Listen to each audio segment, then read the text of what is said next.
John Hallman's he's a longtime friend of the Tea Party Network for sure. I remember going up to the Capitol with Paul Henry for the first time and completely lost and completely clueless.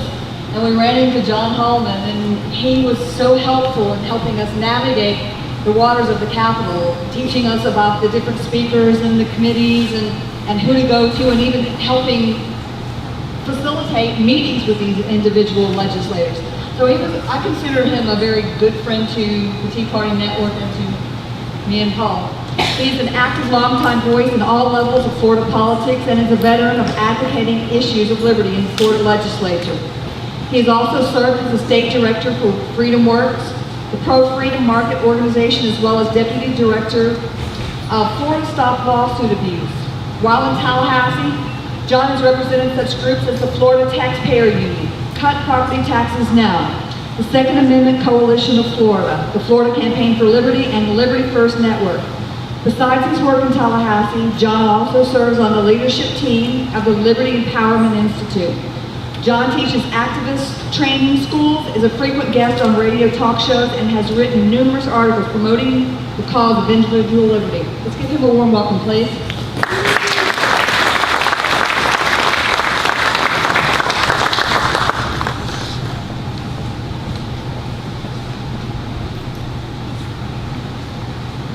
Good afternoon. Good afternoon. Everybody awake? Oh, good. Catherine had asked me to come and kind of go through we'll call it the legislative process, basically how bills move or don't move, and some of the landmines that come across. I also call it a day in the life of John Hallman and Paul Henry. Some of the things I'll talk about we have to deal with every day when they're in session. So, but just real briefly, I started, as Catherine mentioned, I was the state director of Freedom Works. Actually, it was called Citizens for Sound Economy at the time, became Freedom Works later. And I got the privilege of working for them for several years. And we would take a group up to the Capitol. I'd never been to Tallahassee going back to 2002. And so we would I led groups up there, and I was amazed. So for a couple of years, I was going up there a little bit, and the lobbyists that are up there, and the control that these lobbyists have. I mean, every bill that's written is probably 99% chance written by a lobbyist or a special interest group. So all the bills are being written by lobbyists and special interest groups, and they're all for bigger government, handouts, regulations that favor their business and hurts other businesses. It's all about, for their own personal interest, money, handouts, corporate welfare. It just go on and on and on. Florida forever in this binge of buying conservation land. It just keeps going on and on. And so what I felt like, there's 3,000 lobbyists. They're all for bigger government. I said, well, maybe there should be a lobbyist up here that's here full time that can at least be a voice of limited government and the United States Constitution. My feeling is that the primary, if not the only duty of the Florida legislature is to protect us from the federal government exceeding their constitutional authority. That's their only purpose in my view. When they sit up there and go, I'm here to... So when they say they're here, I'm here to protect you people, you need me to protect you. I went, no, that's not your job, sir, ma'am. It's not your job. Protect us from the excesses of the federal government. That's the way the founders set it up. That's your only job. And so they hear that from me a lot and from Paul. So anyhow, I'll run you through the bill process, things that happen along the way. A lot of you know a lot of this already because I've talked to many of you, and you really have gotten really good tracking bills and kind of knowing some of the inside stuff. So some of this you may already know, but let me go through it. Some of them are kind of like little inside secrets and things that I've learned in 11 years. They say you get smarter as you make a lot of mistakes. So that makes me pretty smart because I've made a lot of mistakes over the years. I've learned what works and what doesn't work. So let's get started. On average, there are about 2,000 bills between the House and the Senate filed every year. So this is sort of a warning, and I break this every year. You know, it's like somebody asked me, out of the 2,000 bills, how many of them are bad or anti-liberty? And I said, probably, if not all, most of them. Most of the 2,000 bills will destroy liberty in some way. Not all, there's some good ones every now and then, but anyhow, there's so many battles that we can get spread so thin that the left will win because we're spread out too much. And I know you're all going to be voting on your legislative agenda for this year, state legislature. I have found 4 to 8 issues. You've got a big group, so you can do some more. But I would be careful. We got to get some victories, and we have been getting some victories. Catherine mentioned earlier, y'all did a great job last session, I know, because I was hearing from the politicians up there. They said, please have your folks stop calling us, and I said, no, I'm going to tell them to keep calling. Call more. But, so it was very effective, and we had the repeal, I'm drawing a blank here, the ethanol, thank you. Ethanol repeal, we had the drones bill wasn't great, but it wasn't bad. You know, it did add some restrictions that didn't exist before. But anyhow, you know, obviously there's 2 types of battles. One is offense, which is passing good legislation, and the other is we're on defense, and we're on defense way too much. And I'd like to see us start getting on offense more. As I said, we need to be on offense more, which means filing and working good legislation to restore our liberty and freedom. You know, some of the issues, bills, like there's one that's been filed that would stop, not really stop, but halt or slow down Common Core. Obviously, the Agenda 21 with private property rights. As I said, stopping the federal government's unconstitutional mandates, protecting our gun rights, banning red light cameras, or some of the, I think, the big issues, the ones that I really focus on. You may not know it, but you can actually file a bill in an indirect way. If you have a friendly legislator, which you all should get to know your district senator, your district representative very well. If you have a friendly legislator, they can put a bill into bill drafting. That's where a bill goes, and you can actually start with a paragraph. They do a great job. They will format the bill. You give them a concept, tell them basically what you're trying to accomplish with the bill. They'll put it into a bill. Now that legislator may or may not sponsor it, but they'll get it into bill drafting. I have 2 or 3 legislators that they put bills for me in bill drafting every year. Then it's my job or our job to go out and find a bill sponsor. But at the very least, we get it into bill drafting, because then we have a real bill. You know, legislators like to do the least amount of work they can. So if I can give them a bill that's coming out of bill drafting, all they have to do is put their name to it. It makes it a lot easier. Most of you know, House members are limited to filing 6 bills, not including memorials. Memorial bills are non-binding resolutions sent to Congress and the President. Warning, they will try to, if you got a gun issue or any kind of issue or standing up to the federal government, they don't want to do that, but they will file a memorial bill. And where we're going to say, we're not putting up with this anymore. It's just a memorial. It's just a resolution that has no meaning. So watch out, because they'll try to say we did something. Politicians up there are famous for saying, we did something. We heard you loud and clear, we're doing something. We filed a memorial. That's nothing. Don't let them do that. Typically, when trying to get a bill filed, so we've got a bill now, we got some language.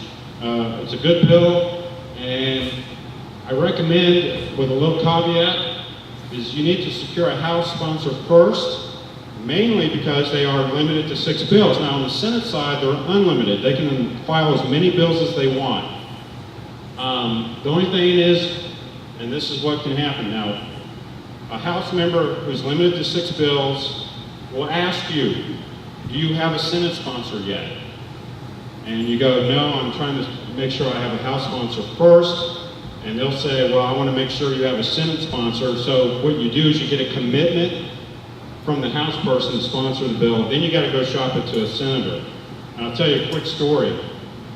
I had a bill, I think it was 3 years ago, dealing with intrastate commerce, sort of similar to the Second Amendment Preservation Act that's being promoted right now.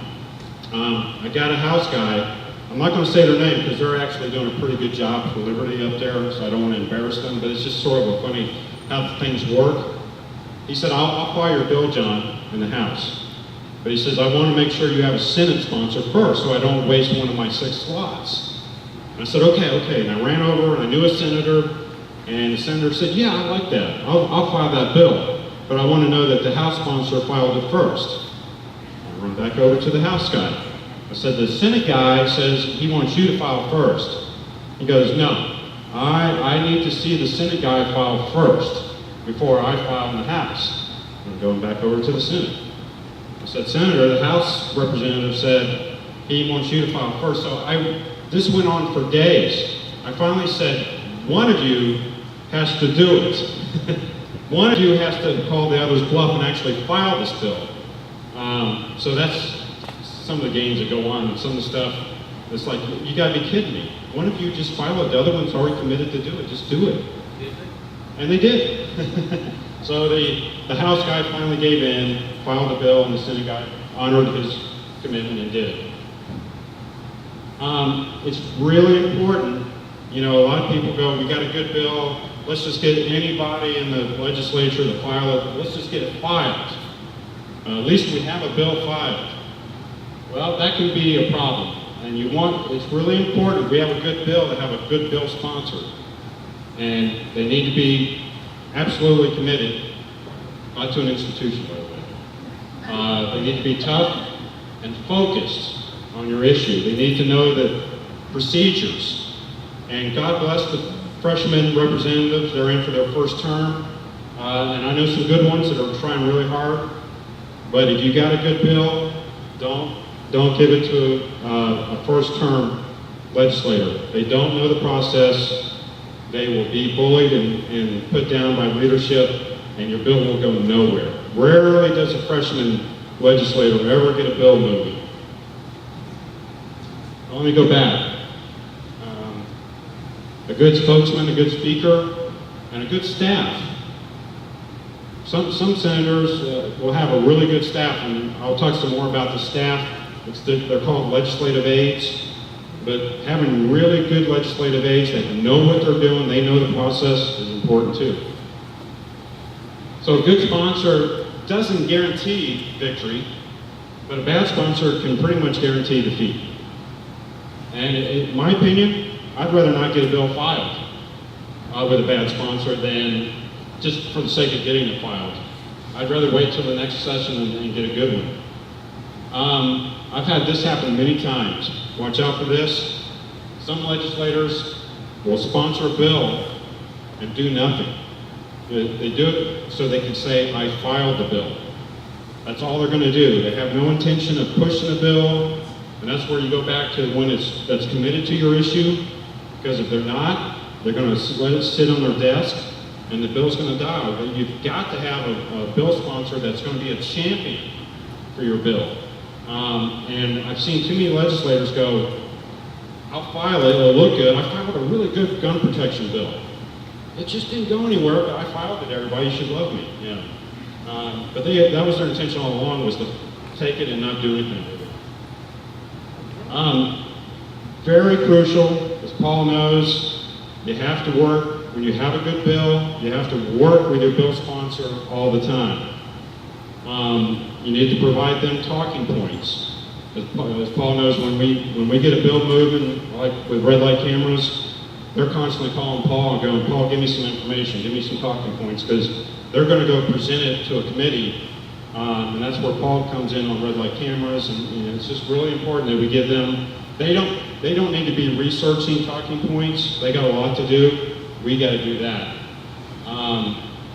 Always, communicate with your bill sponsor on strategy. Don't do an end around them. make sure that what you're doing jives with what they're trying to do. And, you know, you got to stay with the bill sponsor. You got to make sure they're pushing your bill, because if they don't push it, nobody else will. You know, even if we're making the phone calls for a bill, if the bill sponsor is not requesting that the chairman of the committee take the bill up, it won't happen. So you got to stay on top of your bill sponsor. Getting co-sponsors for a bill, I do it as part of my daily practice. But I've seen a bill with 50 co-sponsors never get heard in a committee, and I've seen a bill with no co-sponsors run through, sail through, and get passed. So it's not necessary, but it's something to do. So again, bill sponsors, they have a lot of duties during the session. They serve on several committees. They're going to have to review hundreds of bills. They serve on 3 or 4 committees, and out of 2,000 bills, they got a bunch of those that they have to know, understand.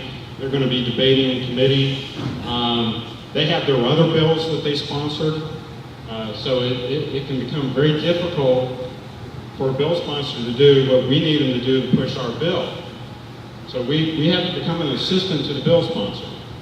And this is something that Paul and I do all the time. So we're finding co-sponsors, great.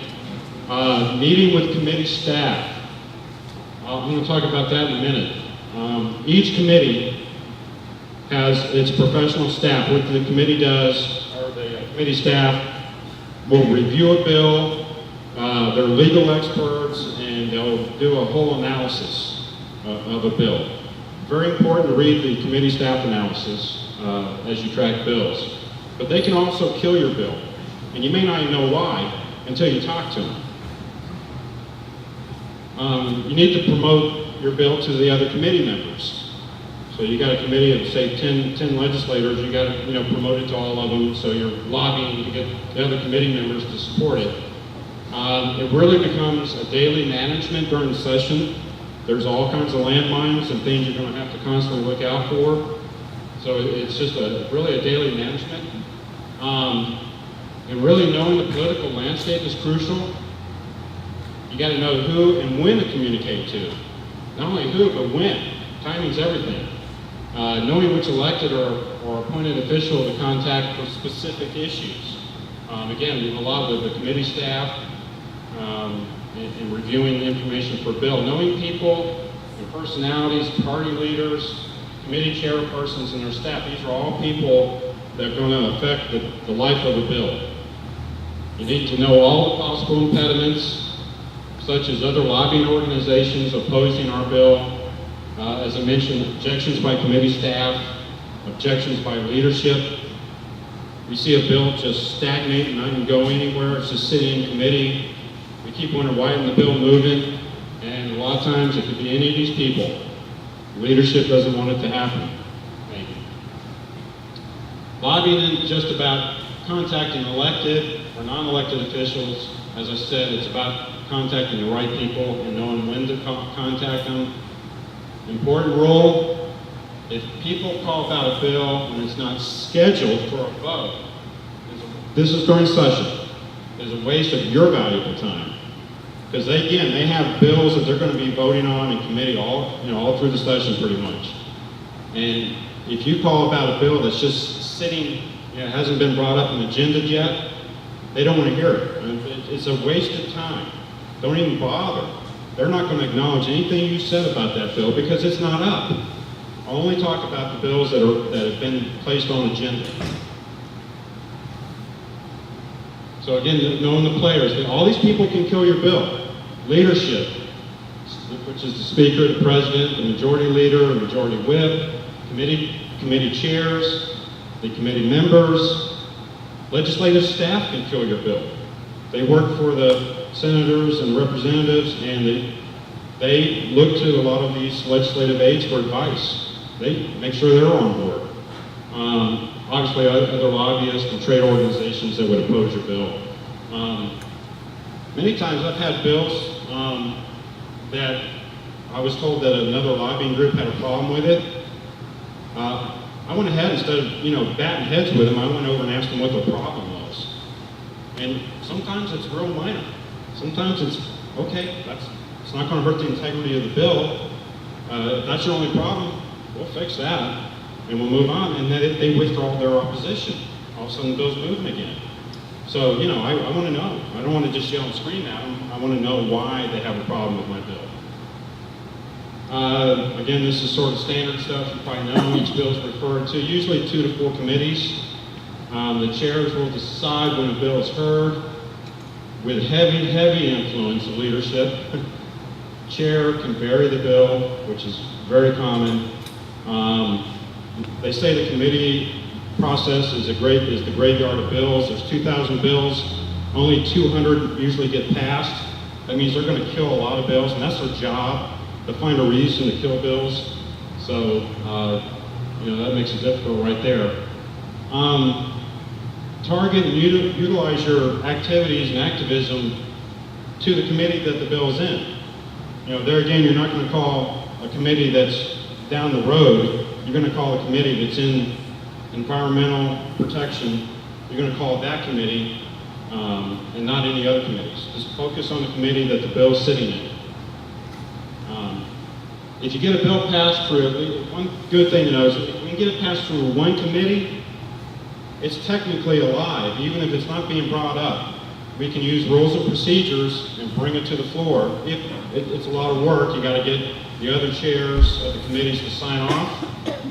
It's not easy, but it's alive. Get it passed through one committee keeps your bill alive. As I said, bypassing committee references requires the chairs to have to sign off. We have to get our bill moving, so that means we need to put pressure on the committee chair as well as leadership. Very important. You all may know this. If leadership, in this case Will Weatherford, let's say in the House, if he doesn't want to see a bill move, it's not moving. It's dead. It's that simple. If Will Weatherford does not want to see a bill moved, it will not move. End of story. Okay? So do we give up? You know, although it takes leadership to get a bill moving, what I do, instead of trying to lobby Will Weatherford real hard, which I would do, we'll make calls, we'll call Will Weatherford as Speaker of the House, but I'll see if I can get the chair on board to lobby Will Weatherford. I'll see if I can get the committee members to go to Will Weatherford. If we put pressure on the committee members and the committee chair, they will go to Will Weatherford and go, I am taking heat. You got to help me, Will. I'm getting phone calls. I'm getting hammered. We got to schedule this bill. And Will Weatherford go, oh, okay. You know, so, you know, we concentrate too many times on the Senate President or the Speaker of the House, but sometimes you got to lobby those that lobby him. You know, so kind of work backwards a little bit. Many bills will stall because I talked about this. The committee staff has a problem. I've seen it 2 years ago. A bill moved and then all of a sudden it stalled, and I'm going to find out why. You know, so I'm asking everybody, and I finally found out from the legislative staff person that they didn't like one sentence in the bill, and so I have to run down to the committee staff if they're in another part of the Capitol and meet with them. I go, what's your problem with the bill? And they said, well, this therefore, you know, and shall instead of, you know, will. And I said, really, that's it? And that's it. I said, well, if I can get that changed, you'll be good with it? Yeah.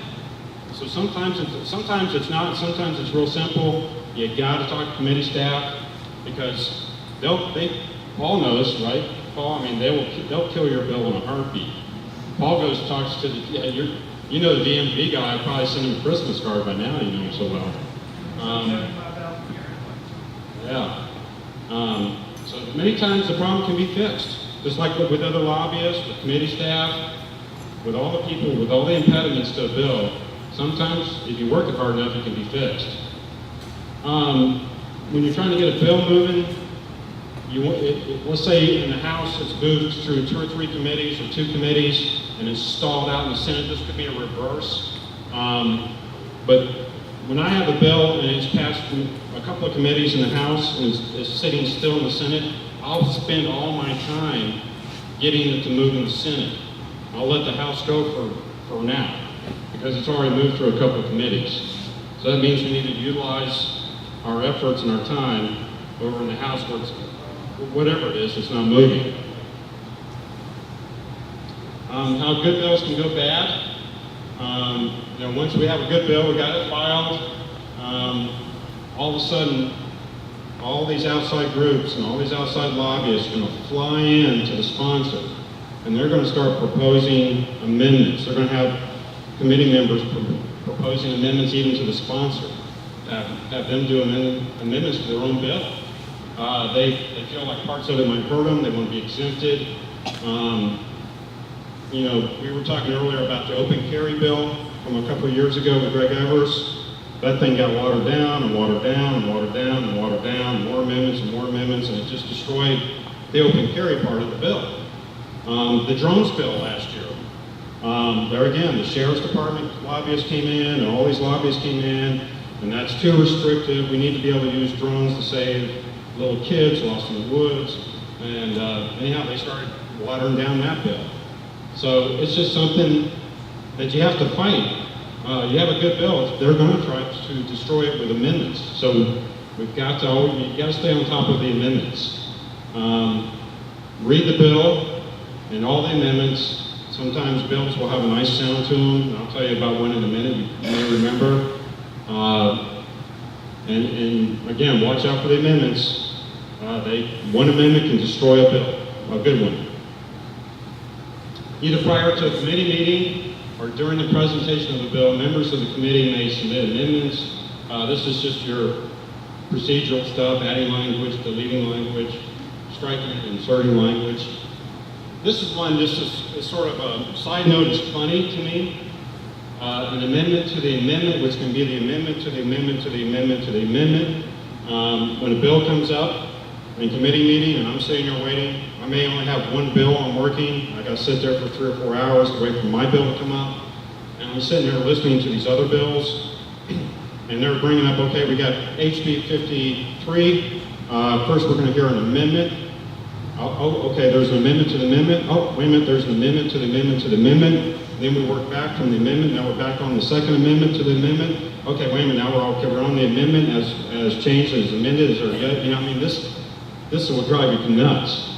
And so I just think it's funny. It's not that you need to know this, it's just crazy to me because I have to sit through this every day up there. Good to know a bad amendment in one committee. Don't panic. If we work hard, we can get it off in the next committee stop. You can always get it removed. An amendment to remove an amendment. And we need to, and this is where Paul Henry came in, you heard about his RFID stopping. We need to alert the amendment sponsor that we have a problem with the language. Just because a House sponsor puts an amendment that we see is bad, don't scream and yell at them yet. Maybe later, but not now. First, we alert them. And that goes to the story about Paul Henry. There was a somewhat innocuous transportation bill, no biggie, done every year.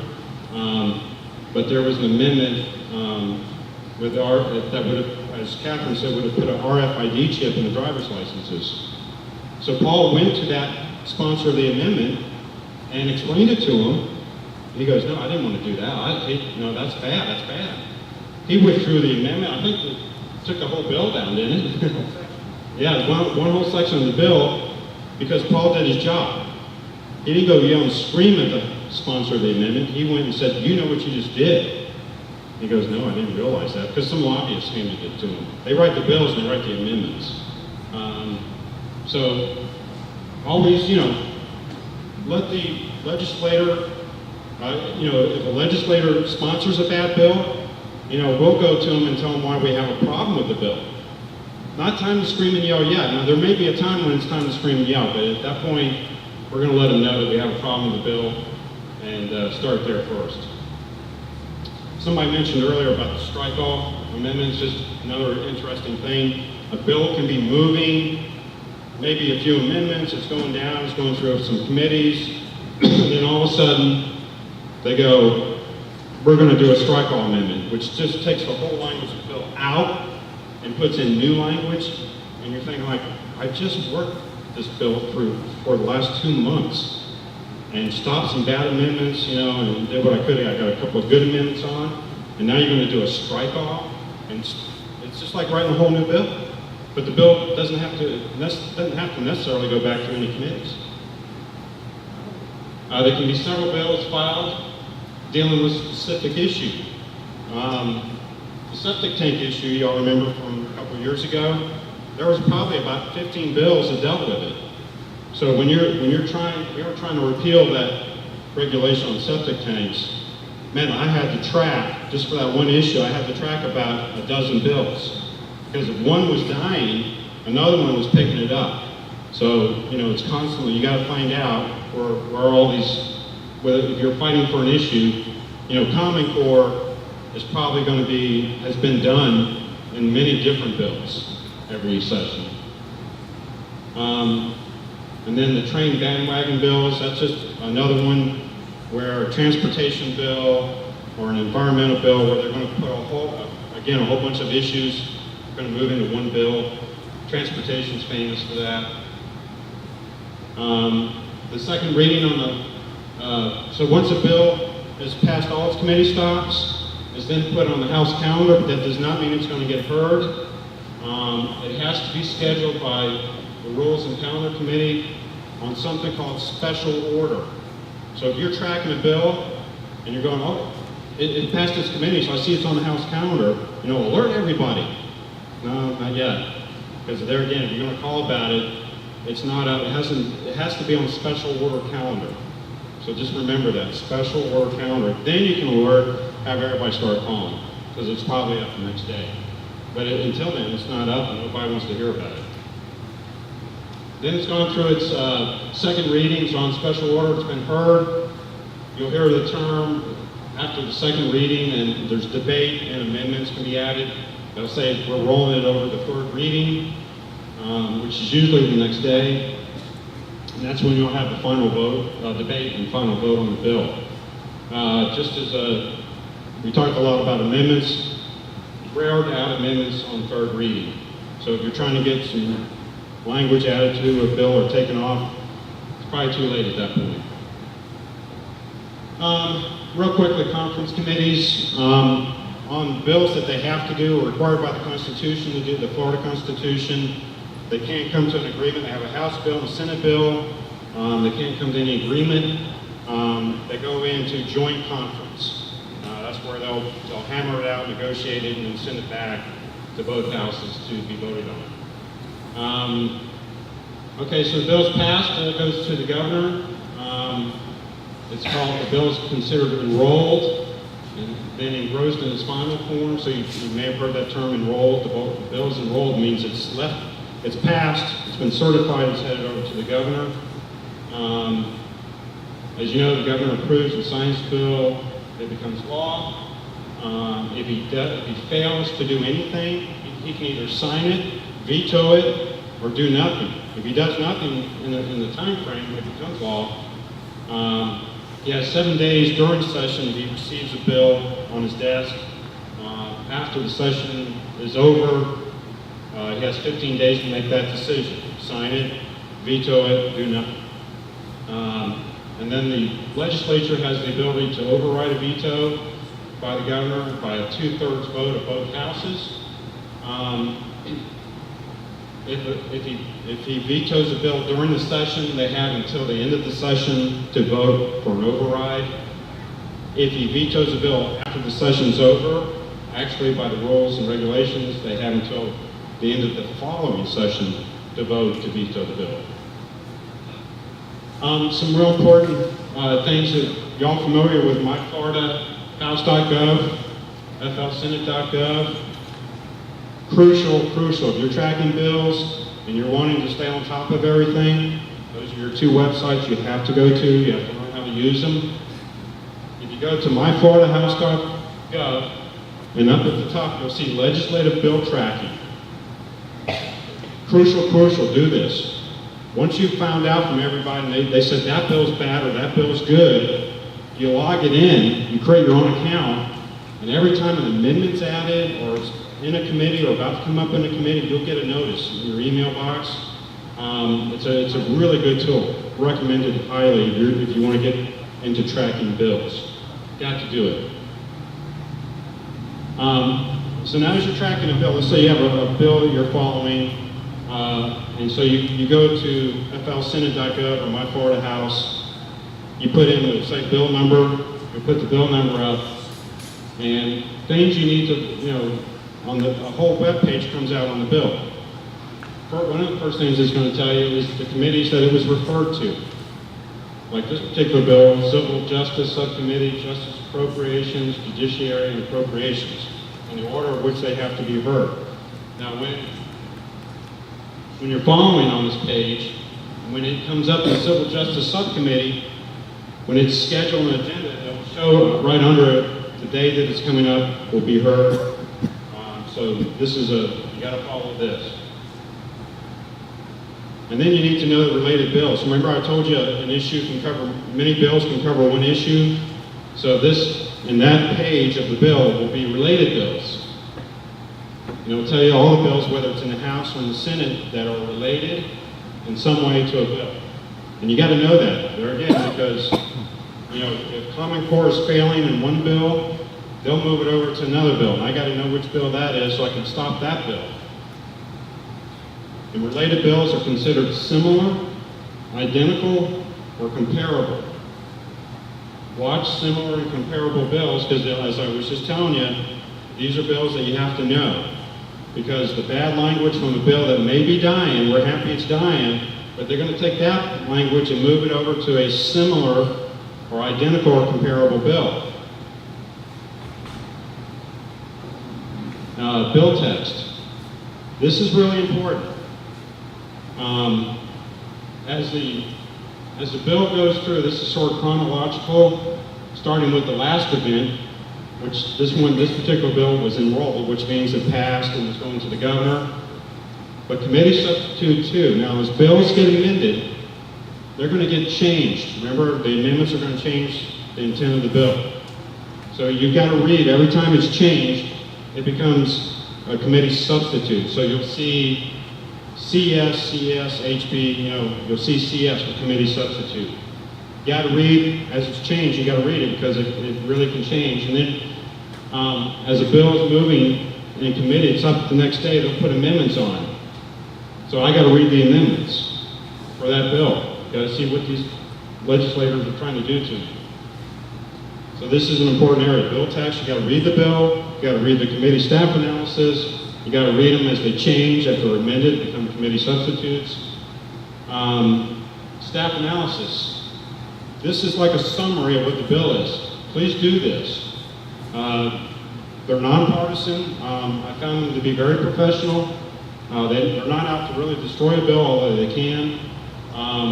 So go to staff analysis on a bill, and as the bill moves, as it's amended, it will change. So the Appropriations Committee will do a staff analysis. Then there'll be the final bill analysis before it goes to the floor to be voted on. Again, read the staff analysis. It's not a whole ton of reading. Probably in about 10 pages, we'll tell you about the bill. And this is what I'm talking about. Committees publish objective bill analysis, which professional staff research and prepare. Bill analysis gives background information regarding the current statutes. It documents the changes the bill proposes and summarizes possible effects. I'm going to reemphasize, we got to read this. I'm constantly every day reading, staff analysis.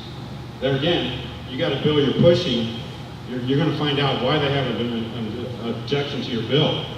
So, really crucial.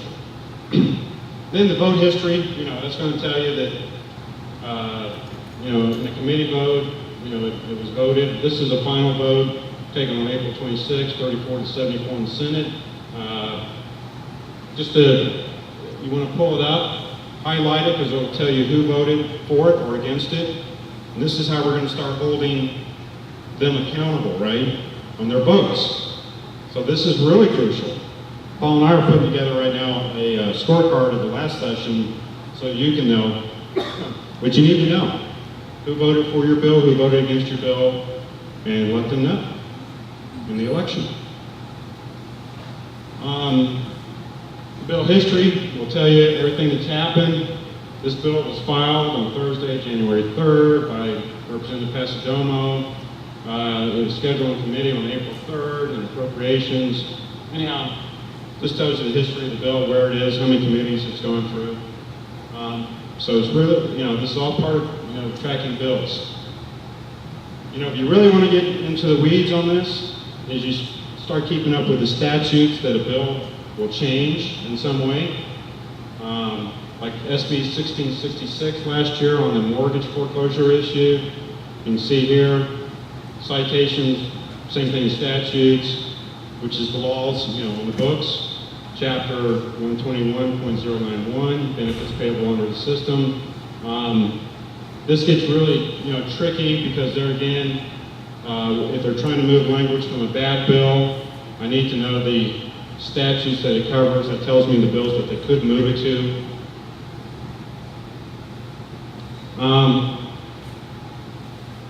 I have to track all the bills because, as Paul found out, an innocuous transportation bill can have a bad amendment added, or FID chip.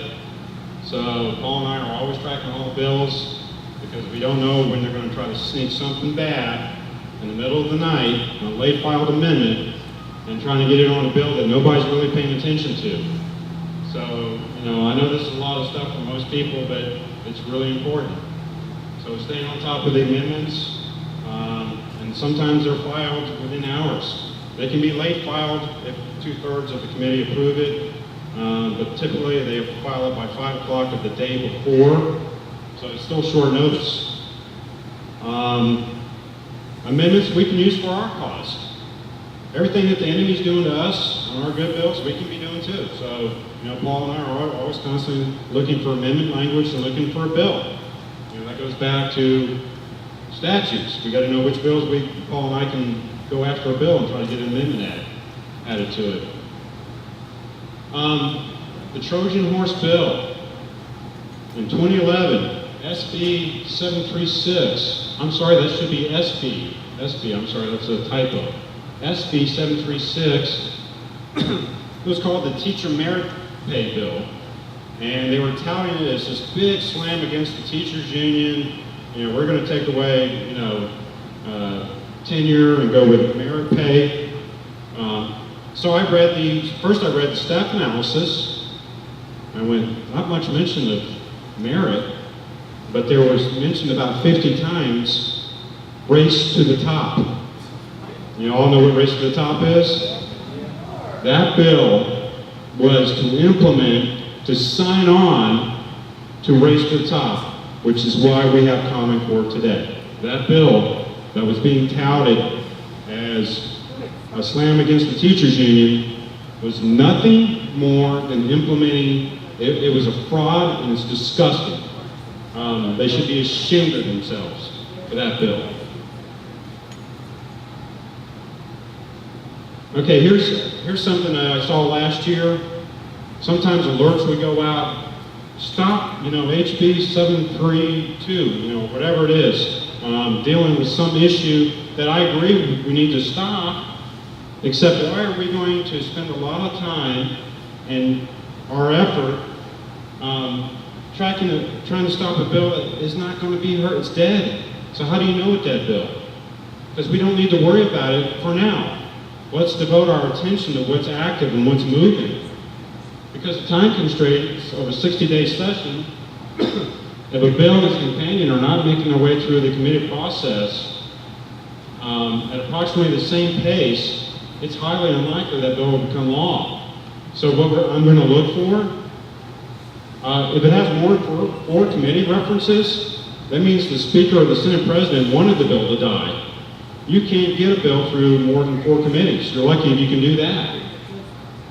If a bill doesn't have a companion in the other house, the other chamber, it's not going to happen. If a bill's not been heard in committee yet, here's a biggie. Here's a big clue. If the bill doesn't have a staff analysis, it hasn't been heard in committee, it doesn't have an analysis that you can go look up, they're not moving it. If a bill's going to move, the committee staff has to do an analysis. So if it doesn't have one, it's not moving. So you got to learn at some point, we don't need to worry about some of these bills. I was getting alerts last year, and I said, that bill is not going anywhere. Why are we spending all of our time on it? So you got to know when a bill's dead. Let's not waste any more time on it. You got to know deadlines. Bills have to be filed and be sponsored by the first day of session, but that's not the important date. The important date is the bill drafting deadline. Because any bill you can't file one. It has to be that's why it's so important to get a bill into bill drafting.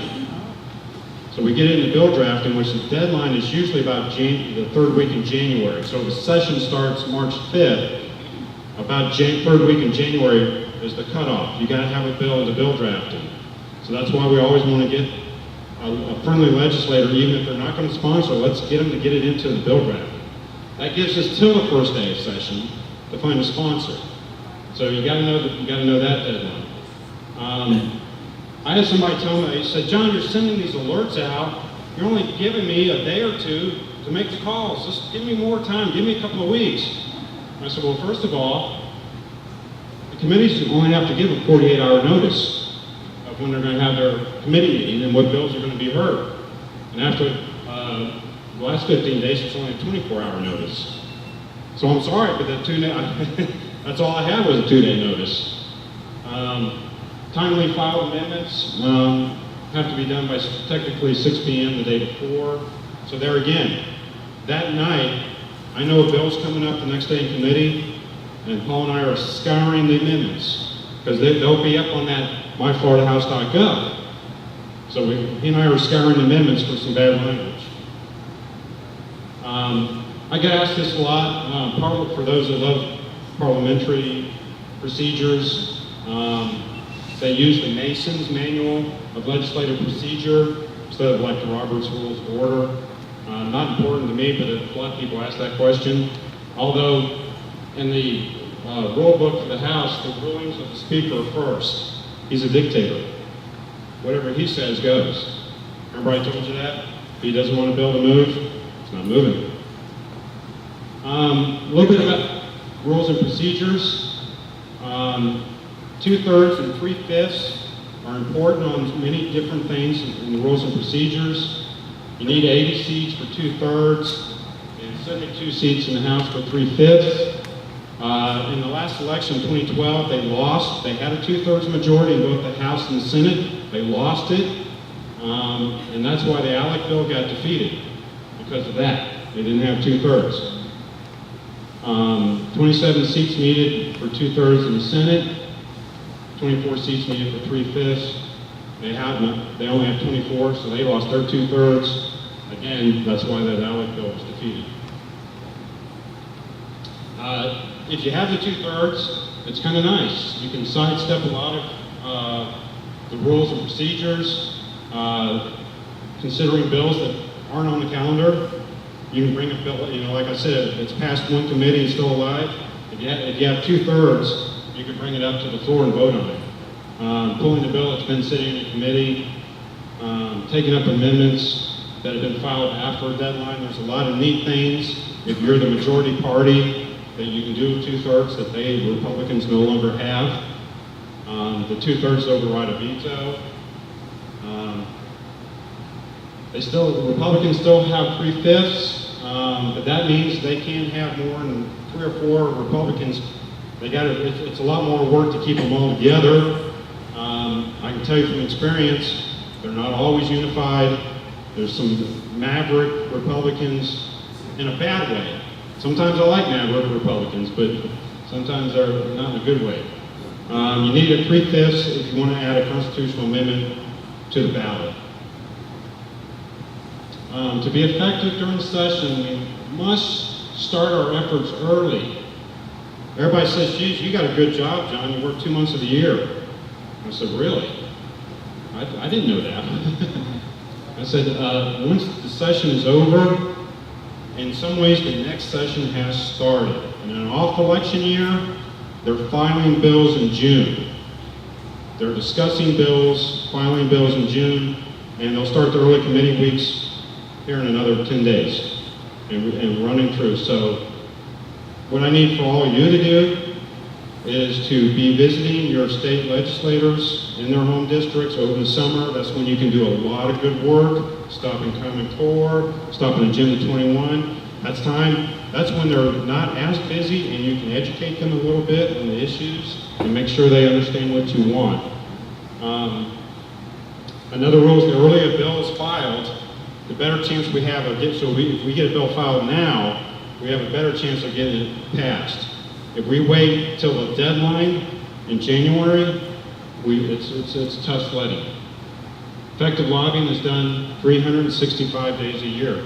That's just the way it is. So there is no risk for the weary. And that's that.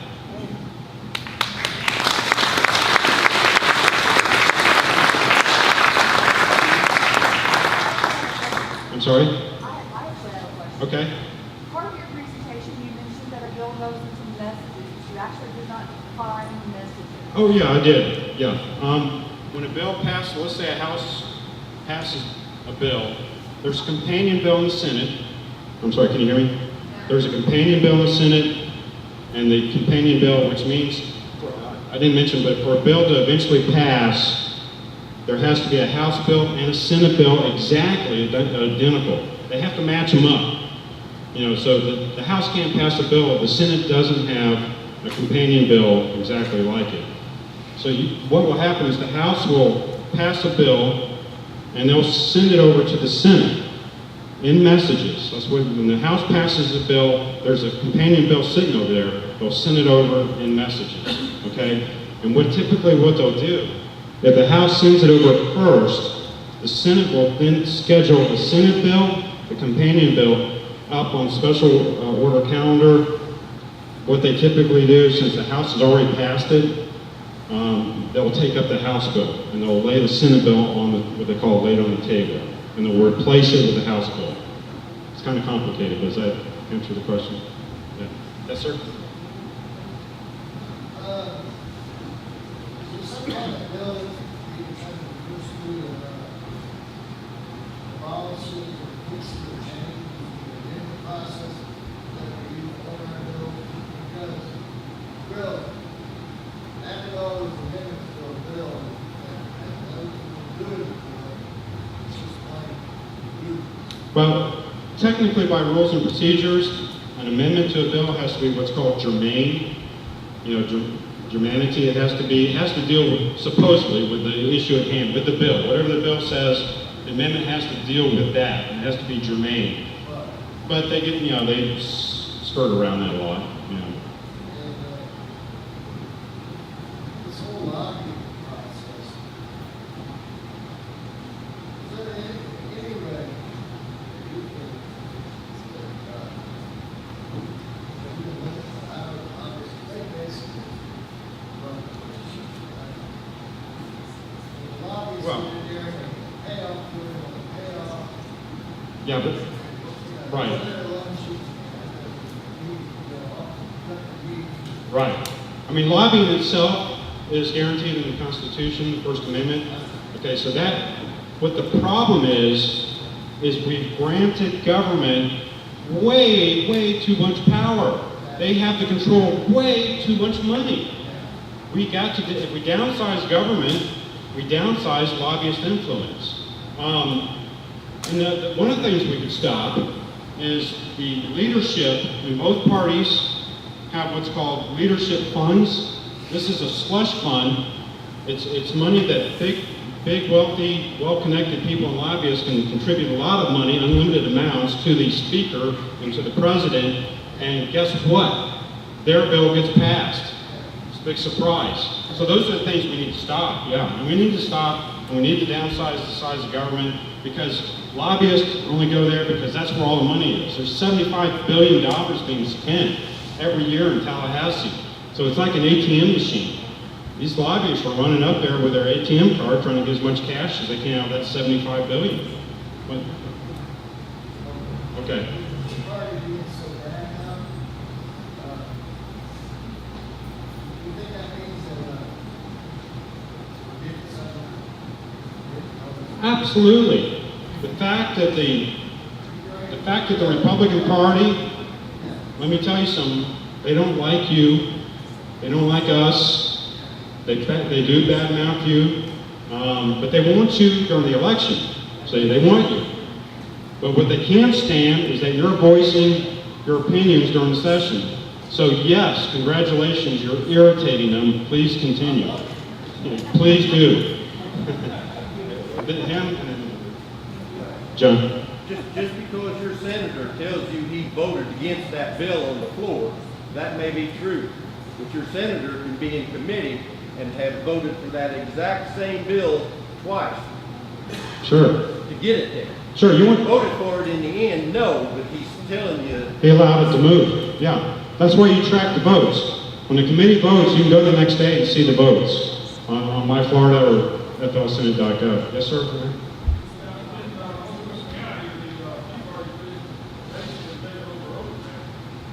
Great.